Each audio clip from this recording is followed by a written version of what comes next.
Hi Spicies, welcome to Late Diagnosed or welcome back. Today what I want to talk about is the senses and how those are affected for people like us. For me, I'm affected strongly by scent, so aromas, things that smell. So a place like dusk or an incense store, I can't deal with that. So I would need to walk past there really quickly or just not go anywhere near it. And in fact, I was out with a friend and we'd walk into a store just to, have a look, and realised very quickly that there was a lot of incense burning, and so we walked straight back out again because neither one of us can tolerate that. Another sense is touch. So you might find that some textures, some fabrics, some materials don't work for you, so they give you all the icks. So for me, that's styrofoam. I can't stand the sound of it, I can't stand the feel of it, and it just gives me all the ickies even just thinking about it. Ugh, yuck. So that's one of mine.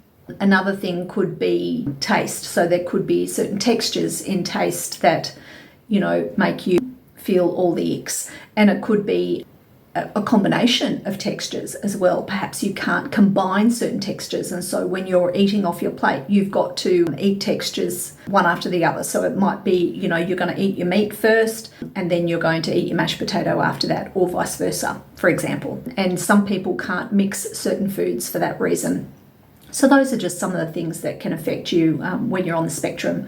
And certainly there's a bunch of others as well, and perhaps you'd like to share with me yours and what affects you. So my main ones are smell, so strong perfume, a combination of perfumes that clash for me as well, or smells, can be really problematic. It's interesting, actually. When I was pregnant with my eldest son, who is now in his early 30s, yes, I'm that old, his dad wore Brut.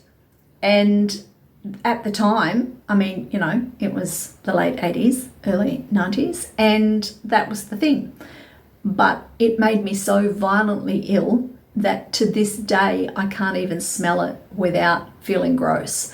So perhaps that was a bit of insight back then as to things that weren't working for me smell wise. So whilst I do really enjoy certain aromas, foods being one of them, I love variety of different kinds of foods. There are still lots of different things that I don't like. But as far as texture is concerned, I'm pretty okay, other than the styrofoam thing. There are some materials that where your fingers kind of stick to them a little, like vinyl or stuff like that. Just some, not always, that I just, get the icks about. So I'm still discovering really what all of that is. And especially now that I'm unmasking, I'm discovering so many more things about myself that, perhaps have been covered over with masking, so that I've not really fully comprehended that it's not something that I actually enjoy. And finding out all about those things. What are you finding out? What are your icks? What are the things that you don't like when it comes to your senses? Let me know in the comments. I'd love to hear from you. Thanks for watching. Catch you in the next one.